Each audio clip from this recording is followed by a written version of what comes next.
I'm going to show you here what some stuff that I went through over there at when I went to that school up there. This right here, unless you've actually done some hybrid stuff, this is going to look peculiar to you right here. See the way all that is? Where do you think you would find this? Now this is obviously in the back of the car, but what do you think about that? This is hybrid stuff, guys. You know, when you open the, one of the things, I don't know if it bothers you or not, but if I'm in a situation, usually when I open the hood on a car, I can look around and because of what I know, I can usually tell you that this is one thing and that's another one. And I can tell you what stuff is under there, you know. Usually figure it out. Occasionally they'll have something screwy on there, but I can tell you this is going to be your intake manifold runner control stuff, and then over there is going to be your idle air, and the cruise is over there, this kind of thing. But does anybody recognize anything you see in that picture? The fans. Yeah. You see fans in there, don't you? That's about it. Now, what you're looking at, do you even know what kind of car this is? Probably a Honda. It's a Honda. Now I'll tell you, one of the things you got to know about these, and you know, their hybrids change every year and all that. So basically what you got right here, you see that funky switch right there? Mm-hmm. You click that to the other position and you take the little red cap off and switch it, flip it around and put it on there to keep it from being flipped inadvertently, and that takes your big battery out of the loop. Now, this particular little thing here, see that little thing, and I probably should have made a slide about that. See how that's set up? Now, you might notice you got your big battery down here at the bottom, right? And you got 3 relays here. This is a very, very, very basic layout on that. And then you got your high voltage electronic control unit, and you got an inverter here. Now, why do you need an inverter, and what is an inverter? That's one of the things we want to talk about. Probably to change voltage from AC current to DC. Okay, or, well, what's coming out of the battery? What kind of current's coming out of the battery? DC? Okay, what is it that operates the motors in the AC. transmission? AC. So you're going to have to take that, and you're going to have to run it through this inverter, and you're going to have to turn that into AC. And the way that you do that is you got little transistors in there. I mean, they're, you know, heavy duty, but basically it has a resolver in the motor so that this controller will know where the motor is, so it'll know when to send the juice. It's pretty darn complicated. Now you're not going to have to take an inverter apart and look at it, but the cost of these parts is incredibly high. Now I can get you a battery for like a Toyota. I mean, I know a place that has there's a lot of places that claim to remanufacture batteries. There's not very many places that really do a good job of it. You know what I mean? A lot of them will claim they do, and they'll sell you a battery for $2,500. It looks like it came out of a salvage car. But what's the problem with a battery to begin with? It dies. They slowly die. Just like a gas tank goes empty, over time they slowly die. And hybrid batteries, now battery technology is changing all the time, but hybrid batteries die too. And I'll tell you something else. You know the chalky green crud that did you see on your battery terminals? Hybrid batteries get that stuff on them too. Only you got a lot of connections, and what you do to make a hybrid battery is you take a bunch of smaller batteries and you stack them together. I got one out here under the bench you will throw out here and open up and look at. But what we got here is we got a situation where we got to pay each one of those batteries is monitored by the scan tool. And a lot of times it'll tell you when one of the batteries is not quite doing like it's supposed to when you plug your scan tool in. And then sometimes you have to go in there, and if you've done something, you know, whenever you're just in the normal course of things, a lot of times you'll see a triangle light come on and all that, and you got to clear codes to get them to wake back up and everything like that. Okay, that's a Honda, and then these 2 boxes right here, you know, one of them's your electronic control module, one of them's for the battery. And basically the battery on this one looks a little bit different. Now those are coils. Something about, I may say this while I'm thinking about it, the spark plugs on some of these hybrids has to be indexed. Now, you race car people, do y'all index spark plugs? You know what I'm saying? What you're doing is you're making a mark on the spark plug so you'll know where the electrode is. You know, if it's got it like this, and you're going to turn it so that's pointing at the intake valve. I don't think we do. Yeah, now that's something they used to do a long time ago, race people. He did. don't build a race cars as daddy does. One way or another, the hybrid vehicles, a lot of them, the spark plugs have got to be put back in the same place and they have to be indexed. You know what I mean? So that's another peculiar thing about hybrid vehicles too. All right, now that is the food that we ate whenever we were up there. We put it on the lift and everything. I don't even know why that picture's in there. Okay, now you know what this is? This is out of a Toyota. This is what, you cut open a Toyota gas tank, and inside the Toyota gas tank you have a bladder in there. It's not just a big empty tank sloshing around, there's a bladder. Okay, and see, that's what the tank looks like before you cut it apart. See what I mean? That's just, it's a strange thing. You would never expect it to have a bladder in the gas tank. Yeah, but that bladder don't swell, does it? Huh? Yeah, I mean, it goes, it's soft, flappy rubber. Oh, it is? It Yeah. looked like it was hard. No, well, it's not, it's soft. But see this, you know what this right here is? You recognize that in any way? It's a pump or something. Yeah, that's a pump. The actual pump in the end of on the transmission. Oil pump, transmission oil pump. That's the other side of your hybrid transmission. See this big motor here? See the 3 wires going to it? The orange cables. The orange cables, when you see orange cables, you're going to be seeing some really high voltage. Now, this is not a picture I got from a website or something. I was standing there and I took that picture when we took the transmission apart. But these right here, what we were told at that school, are handmade in some third world country. They look handmade. If you notice, look at that. That doesn't look like it was done by a machine, does it? Looks like somebody wrapped it up by hand. And they all are like that. Now, one of the problems that goes wrong with these is these transmissions, these windings will burn out. And on some of these, the hybrid vehicles like the Toyotas and stuff, one of the ways you can tell that the windings are burned out in the transmission is you put the car in neutral and you push it. And if it pushes like, you know, you got transmission problems. If it pushes smoothly, then those windings aren't burned out. So think about that for a minute. This is just a sort of a, you know, bouncing off of there. Here we were pulling these transmissions apart. See, they still got some gears in there, the planetary gear set. Now, this is where your CV axles go in there. You still got CV axles and all that. But you've only got that one planetary gear set in there on this type of transmission there. And you can see how it's put together. We're just looking at those parts right there. That's, you know, you notice on this one, on the other side, in there you got this orange cables going in there to those motors. See, there's another one. You always got 3 of those. And that's AC current coming in there, coming out of that inverter.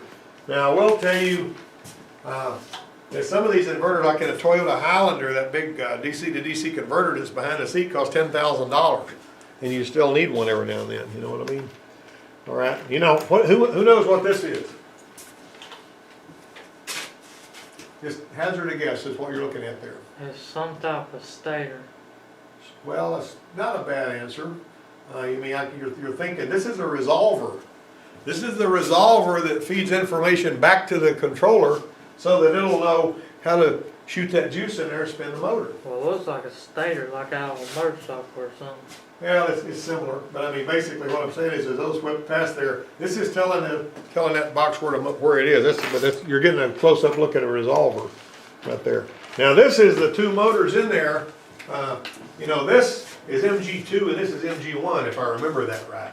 And the way that thing is set up, MG1, which would be the center of it, moves. You know what I mean? This obviously the stator don't spin, the center part of it does, but it's got windings in there or permanent magnets or whatever, and they actually are driven around as the AC current is fed in here through those big thick wires like you see back here. And so the long and the short of it is the engine itself. Imagine a planetary gear set. You guys have most of a planetary gear set. The engine itself on this kind is connected to the planetary carrier, right? The engine itself is bolted to the carrier, and as I remember, MG1 is hooked to the sun gear and MG2 is hooked to the ring gear, if I got that right. Now, whenever you're driving it and it's going through, this is a continuous variable transmission, so it doesn't shift gears, but these motors can go in either direction to give you your gear ratios. And as these engines are going in either direction, the internal combustion engine, which we call an ICE, is only going to turn in one direction. It cannot turn backwards, right? And so these right here, that's what you're going to look at. This is like out of a Toyota or a Ford Escape, is what that is. And that's just some more transmission stuff. That's back to your Honda thing. Why don't we have them windings done by a machine instead of by a person? Well, they're done by hand. Well, faster, for one thing. You know what I mean? It's faster to do it by hand? No, it's faster to do it by machine. You say, why don't they or why do they? Why don't they? I don't know if they've got a machine that'll do it. I don't know. I We weren't told that. You know what I'm saying? They build alternators with a machine. I know, but those they don't. That's, I don't really know why, but that's what we were told. Now, that may be a lie. They may be making them with a machine somewhere, but we were told at this class by some of these instructors that they're wound by hand. That's what else. I'm just passing that along. This right here is the battery for a Ford Escape, 208 cells, 275 volts. And each one of those, imagine it's like a bunch of little D-cell flashlight batteries stacked together. That's basically what you got there. All right, and there's your battery control module. This is a Ford Fusion, by the way. And that right there is your battery power module. I want to show you this right here. This service plug has been removed on this Fusion here, and that takes all of the hybrid stuff offline. You might notice up here you've also got, you got these big cables, but you got some inductive amp pickups that's around those so it can measure amps and all that. And on this particular one, you see that fuse right there? That fuse right there, let's say if you energize one of these hybrid vehicles and the engine's not running, but you want to know if the hybrid stuff is online, the quickest way you can tell that is, if you don't trust the lights on the dash, is get your voltmeter and put it on the battery and see if it's reading 14.5 volts. Because coming through that fuse right there, when everything is kicked in and that plugs back in place, that fuse right there is a 40 amp fuse, as I remember, and it basically is keeping the battery charged up that operates all the electronics inside the car. You're not going to have hundreds of volts going to your radio and all the stuff inside the car. Even your power steering, as I remember, is operated that way. Okay, and that's basically a zoomed out version with the service plug actually has a big fuse built into We it. got typically. somebody at the door. And it pulls out of here. Hey, Hey, my truck just got a code, or check check engine light? engine, Uh-huh. and the bushing on the driver's door, I think, might need Okay, we'll see about that. Appreciate it. All right. One of our college students. Okay, now then, that right there is the fuse I was talking about earlier. Now you people seen a network before? You see all these modules that are tied together on that particular one right there? This is the Ford Fusion right here. That's just little highlights on that one hybrid vehicle. I will tell you this, the regenerative braking on there is set up so when you hit the brake, you're actually using the momentum of the car, and the electronics will change things around so that you're driving one of these motors and it's feeding juice back into the battery. And so your battery will actually be charged as you're braking. On a hybrid vehicle, typically the rear brakes wear out before the front ones do. You know how used to seeing the front ones wear out quicker? On the hybrid, if the front ones look good, that doesn't mean the back ones don't need to be looked at, because they wear out sooner because they do more actual work than the front one. A lot of times you don't even need, it's going to feel the same when you hit the brake pedal, but a lot of times you're not even applying the brakes that much. You're basically using that, and that thing is really hard. It can slow that car down really well. But they're taking advantage of that momentum for regenerative braking. This is the highlight thing. This is me and my team here. You know, I was talking about aetools.us. This guy right here is the owner of aetools.us. This guy right here was working toward a PhD. This guy right here was the wrench man. He was the guy that had to get his hands all over everything we were working. And I was the boss. I don't know why they gave me the opportunity to be the boss, but they did. I was picked out, 16 guys in that class. And that was our textbook. I'm not kidding. That was the textbook right there. And that was a 4-day class. And it cost $3,000. How much it cost in there. And there we were out there. You might notice when you open the hood of this little Toyota, you basically got this big old piece of electronics on top of the transmission. And see, when a DC battery current comes in there, and this is going to convert it and change it into that. You've also got electric water pumps and stuff, which is pretty cool stuff. And here we were out here. One of the things that we did, me and these guys right here, everybody in the class had to take an electrical test. And he basically threw a schematic up there, and he says, how many volts is at this place, and this place? You got 60 seconds, and we'd write it down. And he put a more complicated one up there. He said, how many volts is here, here, and here? And whenever it came to the end of that little 3-minute test, me and these two guys right here were the only ones that got all those questions right. And so he says, y'all go out there and play with the car while we got to go through electrical class in here. So, and there were 16 people in there, and it surprised me that it was just me and these two guys that got all those questions right, because it wasn't that difficult if you were thinking clearly, you know. Of course, if you choke up when it comes time for the test. And there was the research vehicle. Now this is what the orange cable looks like that carries that stuff. So you got a shield around the outside of it, and this has got some pretty doggone heavy insulation there, some pretty heavy cable. You see that orange cable up under there, if you're putting a jack up under the car or something, or you're putting a lift up under it, make sure you keep the lift pads away from those orange cables. Don't pinch the orange cables. You see what I mean? That's just not a good plan. And there's your, you know, a stray voltage eliminator for a fluke meter. That right there, what I'm holding in my hand right there, that's my hand, is a battery pack out of a Honda. And you see where it hooks up on each end, but it's a bunch of batteries that are stacked together. Now I also went to a school, a class for reconditioning batteries, and part of what they do, they hook every one of the little battery cells up through a $10,000 machine that's connected to a laptop, and it checks every single one of them separately to see how healthy they are. And then you put it on charge, and you put your forward-looking infrared camera on them, and you see if any of the batteries are hot, and that kind of thing. So there's a ton of stuff you got to do that right.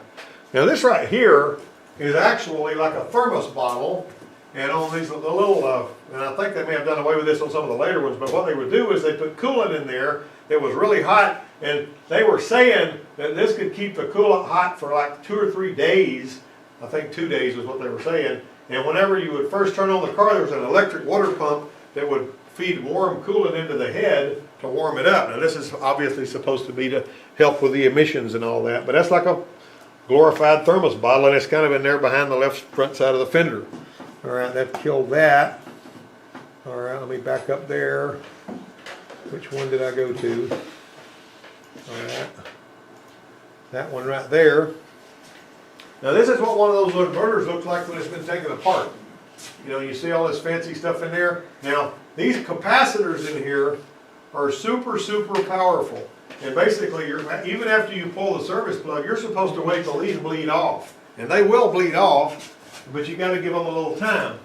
Now, one of the things that, maybe you guys have ever seen a capacitor like they put on an air conditioner. You can charge that thing up with wall voltage. I mean, it'll hold that for a while. And he actually, in the class, he had a capacitor there and a big wooden handle screwdriver, and whenever he shorted them out, it sounded like you shot a shotgun. Boom! Blow your hand clean off, man. I mean, this is not fun to play with, you know, you don't go there. It's not like charging up a condenser and throwing it to somebody and then pow, I don't know if anybody had that happen to them before. But anyway, there he was showing us the planetary gear set, and we're looking at the IDS there when we were going along there. I don't know. This is where we were driving around and all that. But anyway, you might notice you got fuses and stuff on there. You know, all of this stuff looks like it's Greek. You're saying, what the heck is all this stuff? How am I supposed to learn how to fix anything like that? You know, you got to have a factory scan tool. Now this right here was part of the training that we did in the shop area on all these components with the transmission components. This was the second 2 days of the class. If you got back late from a break, he'd make you do 25 push-ups. Okay? And this is the guy that taught the class. This is Craig, and this is another one of the instructors here. And this is whenever he was, these were the 14 leaders. See, there's me, there's Norm, there's Greg, and there's Kurt. And basically, after we did all of that, when he was talking in there, he says, everybody tell us about yourself. And so he got around to me, and I said, well, I teach automotive at the LBW Community College and all that. And then he says, anything else? And I said, I don't know. I mean, that's about all I've got to tell you. And he says, don't you write for Motor Age magazine? I said, oh, yeah, that too. I didn't even think to mention that, but he knew it. I didn't even know he knew that. You know what I'm saying? But anyway, here we were in the shop. This was one of the shop days.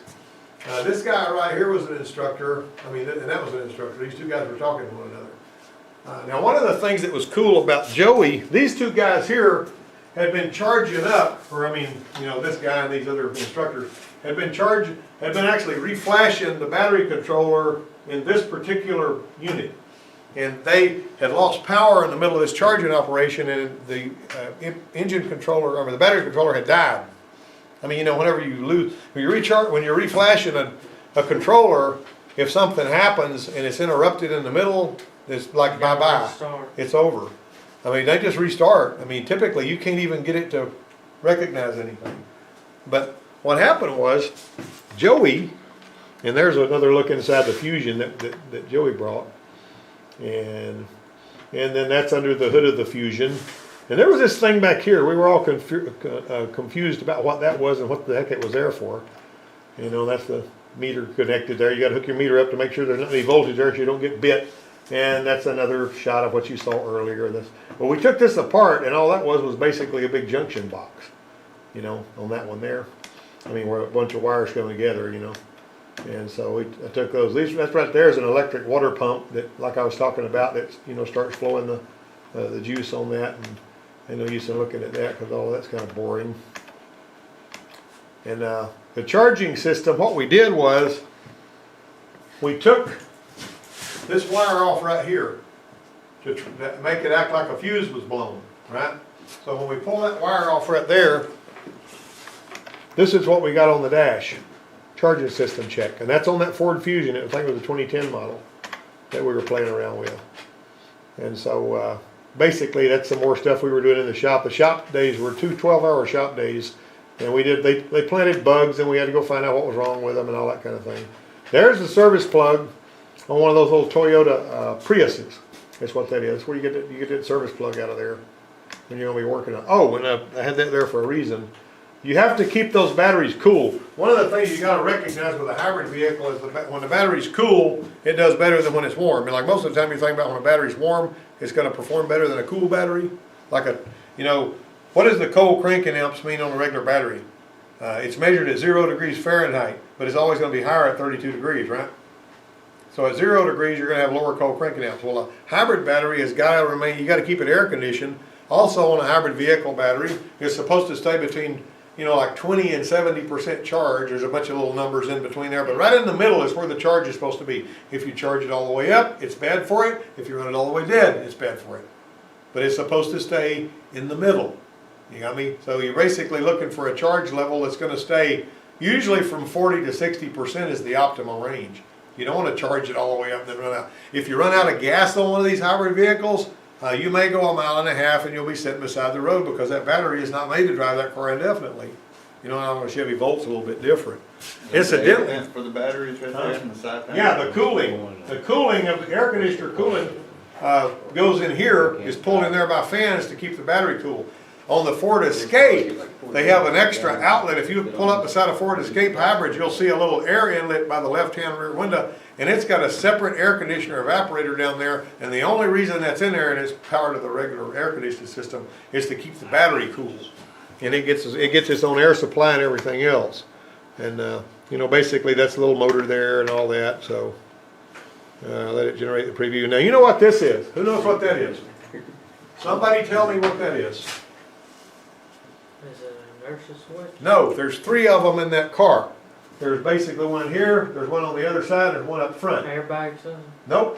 Those things right there are how it knows that you're in the car with the fob. What? If you're in this triangle that's created by these 3 sensors, that's how it knows that you're in the car with your little keyless fob. You know how when you got push button start, if you got that fob with you and it's in between these white things, that means you can start the car. In the rear or in the front? That's the rear. There's one in the front and there's another on the side. I mean, there are 2 in the rear and 1 in the front, basically. But it wants to see you within that triangle, and that's the little service plug. And there's that girl taking a picture over there. And there's this, you know, some more of that same stuff that you saw earlier. All right, I'm almost through here. It won't shut off though when you take that key out of there. Will it? Huh? If you take the little key out of there, it won't shut off by itself. That's right. It'll stay running. All right. Now, this right here, these are the people that were in the school. Right here. All these guys right here. Now, Joey and me were on the same team along with that guy and this guy. We were all on the same team. I've seen that guy since then. I've seen Joey since then. I've never seen this guy again. This guy's I'm gonna tell you how far people come to go to this guy's classes. This guy here is from Hawaii, And this guy here is from Egypt.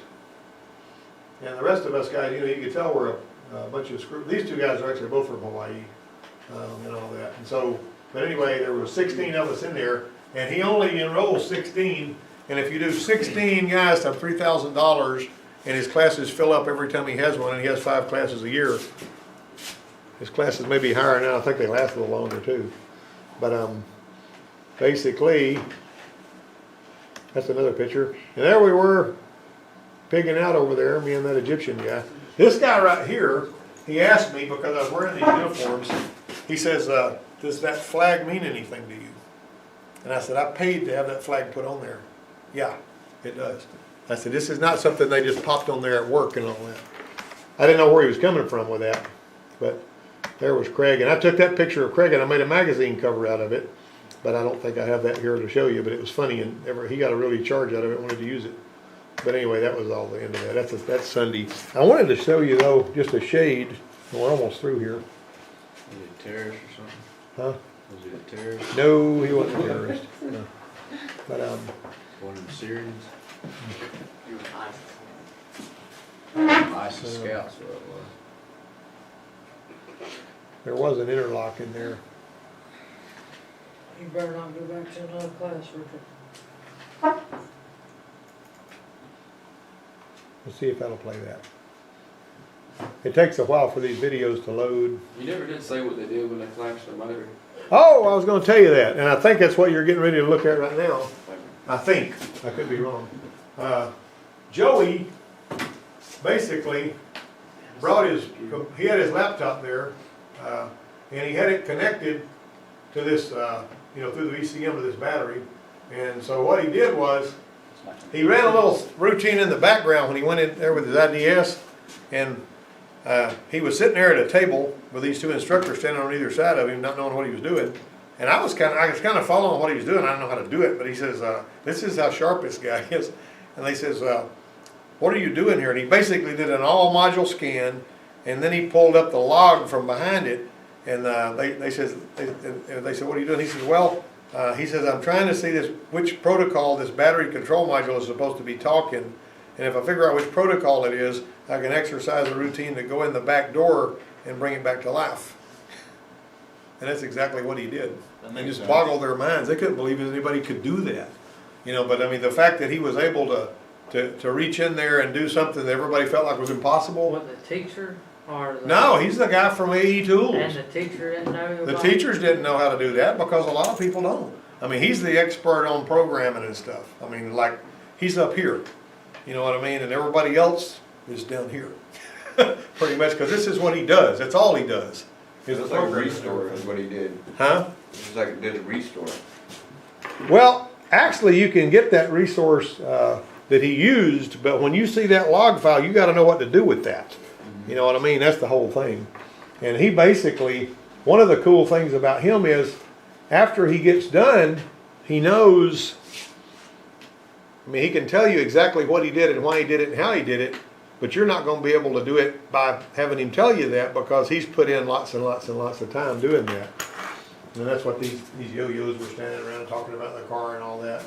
But anyway, that basically, I learned a heck of a lot at that school, and I really wouldn't take nothing for having gone there. It was expensive, but because I've already been through it once, I can go through it again for half price. But will it be the same class or? No, he updates it all the time. It's a totally different class, but it's an updated class. So And it costs you $1,500. Yeah, whatever. I think it's $1,800 he wants and all that. So, but anyway, that's all we're going to talk about Are you on gonna that. go back to it? Huh? What?